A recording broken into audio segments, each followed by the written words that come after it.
Olá pessoal, então a nossa dica de QGIS de hoje, ela relembra um pouquinho as coisas que a gente realizou na semana passada, que é a questão de delimitação de bacias para diagnósticos ambientais, mas a informação que eu quero nesse momento, né, é de eu utilizar esse limite para fazer alguma análise dentro dele.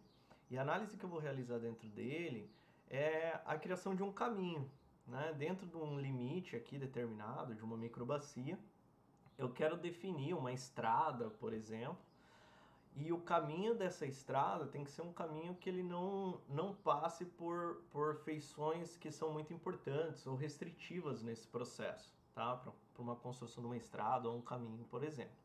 Para isso, a gente vai utilizar um complemento que você digitando aqui em complementos coast, você vai ver aqui que tem list coast path, tá? A gente vai instalar esse cara, é só instalar ele.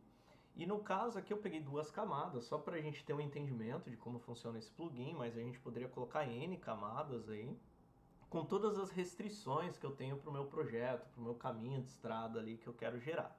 Tá? Então qual que é a ideia? A ideia é que a partir de um dado de altimetria que eu tenho aqui, eu vou gerar as declividades. Altas declividades não são interessantes para eu ter numa estrada, então é uma questão restritiva aí, tá? E um mapa de uso do solo que me mostra vegetação densa, área rural, né, propriedades. E daí eu vou aplicar aí um peso para cada ambiente desse, para quando eu somar essas duas camadas, eu ter um peso de restrição por onde vai passar o meu caminho, tá? Então vamos começar aqui com a altimetria. A primeira coisa que eu tenho que fazer é gerar meu mapa de declividade. No QGIS, tranquilo, né? Eu posso vir aqui do ladinho e digitar slope. É necessário que a camada do QGIS ela esteja num sistema de referência projetado, tá? No meu caso aqui 31982. Vou salvar esse arquivo em declividades, tá? Então estou sobrescrevendo aqui o que eu já havia feito. Executei, beleza. Ele veio aqui com os mapas de declividade, tem valores de 0 a 90, né? Aqui ele está nessa cor aqui por causa da simbologia aplicada, mas se você quiser você pode alterar isso depois, né? Bom, essa seria a minha primeira camada que eu vou utilizar. Além disso, eu tenho a minha camada de uso do solo, que eu preciso classificar ela. Eu preciso dizer assim, passar numa vegetação é restritivo para mim. Então eu vou colocar um peso grande que ele vai diminuir, ele vai ter um custo maior para passar por ali. A mesma coisa por propriedade. Então na minha camada de vetor, eu preciso criar um campo chamado peso aqui e atribuir os pesos de cada feição dessa, né? Então, um rural ele tem o peso 2, área de sede tem o peso 3, porque eu não quero que passe por isso e assim por diante. Lógico que aqui é um exemplo, tá, gente? O certo num estudo desse é a gente sentar aí com a equipe multidisciplinar e definir esses pesos. Existem metodologias que a gente pode definir esses pesos aí num projeto. Feito isso, criando esse campo, agora a gente vai converter esse uso do solo para raster, considerando aqueles pesos, né? Então vem converter vetor para raster, uso do solo de entrada, campo para eu queimar, né? Que é o caso é o peso, unidades de tamanho de saída do raster, vamos colocar unidades georreferenciadas. Por quê? Porque o meu raster de declividade ele tem uma resolução de 30 por 30. Então eu vou definir aqui que a resolução desse raster de saída aqui também vai ser 30 por 30, tá? Então estou colocando aqui 30, né? Resolução de saída, tá? E aqui 30. Opa. Beleza. A extensão, eu vou usar a mesma extensão da camada de declividade. Então, eu vou usar a extensão da camada, pode ser altimetria ou mesmo declividade que eu gerei. Coloquei aqui e vou salvar esse arquivo. Vou colocar em byte porque os meus valores aqui, eles não vão ser maiores que 4, né? Na verdade, vamos colocar um float aqui, porque depois a gente vai multiplicar por declividade e a gente pode ter alguma situação aí na multiplicação. E o rasterizado aqui, eu vou chamar esse cara de uso, tá? Beleza. Salvei ele. E dou um executar. Fechou. Tá aqui, ó, tem o meu raster aqui com aquelas feições, com os pesos. Então, se eu venho aqui com informação sobre o raster, eu vou ver aqui, ó, que tem o valor 3 e assim por diante. Mas a análise que eu quero fazer não é só desse, né? Eu preciso ter o uso e preciso ter declividade, tá? Então, o que que eu vou fazer? Eu vou somar uma camada com a outra, né?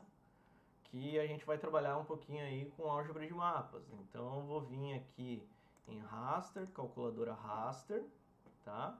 E eu vou fazer aqui declividade mais uso, beleza? E vou salvar esse cara aqui como uso peso, tá? Que é o que eu já tinha aqui. Vou sobrescrever ele, substituir e dou um OK. Feito isso, vocês vão perceber que nessa camada de custo final aqui agora, eu tenho um raster que ele tem os pesos de uso mais a declividade somada, né? Então, quanto maior o peso, mais restritivo é aquele meu pixel para o meu caminho passar, tá? Então, esse vai ser o meu mapa de custo que eu vou utilizar. Bom, para organizar um pouquinho aqui, eu vou só criar um grupo, né? Colocar essas camadas aqui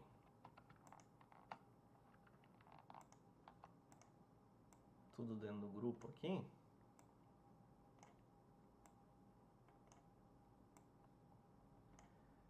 Que eu não vou trabalhar com elas, tá? E agora o que que a gente vai fazer? Agora a gente vai começar a configurar as necessidades do plugin. O plugin ele me diz assim, eu preciso ter um shape de ponto inicial e um shape de ponto final para eu rodar o plugin.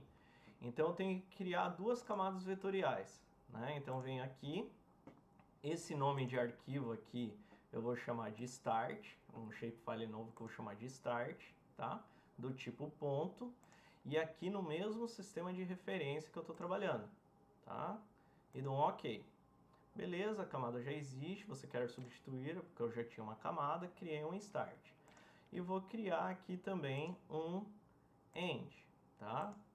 Então, criei aqui, mesmo sistema de referência, e criei. O que que eu preciso agora? Eu preciso definir qual que é o meu ponto de início e qual que é o meu ponto de fim. Então, eu venho aqui, coloco para editar a camada, e vou definir em qualquer lugar daqui, só para o nosso teste, vou criar um ponto aqui de start, beleza? Salvei, e vou também aqui na camada end, criar um ponto de fim. Vou colocar aqui assim, ó, um ponto de fim. Beleza. Ok, então agora eu já tenho a minha camada de start, a minha camada de end, né? E agora eu posso usar o algoritmo do plugin, que ele aparece aqui, né? Last Code Path. Então eu venho aqui, qual que é o meu raster de peso, né? Meu raster de peso vai ser o uso peso, beleza? Banda 1. Ponto de início vai ser o meu shapefile de start, ponto de fim, o meu shapefile de end, tá? E aqui eu posso salvar o caminho. Vou deixar temporário aqui só para a gente ver. Executo e ele já gerou para mim o caminho aqui que tem o menor custo, com a menor declividade, né? Considerando aqueles pesos que a gente mencionou, tá? Então, se eu colocar aqui a minha camada de uso do solo, ele vai tentar pegar aí, passar pelos caminhos que tem menor peso nesse processo, né? Lógico que aqui a gente fez um exemplo, a gente teria que trabalhar mais essas questões de pesos, mas é uma ótima ferramenta aí para a gente definir uns caminhos preferenciais aí para a gente gerar um projeto ou um diagnóstico de uma determinada área. Beleza, gente? Então é isso aí, dica de hoje. Valeu!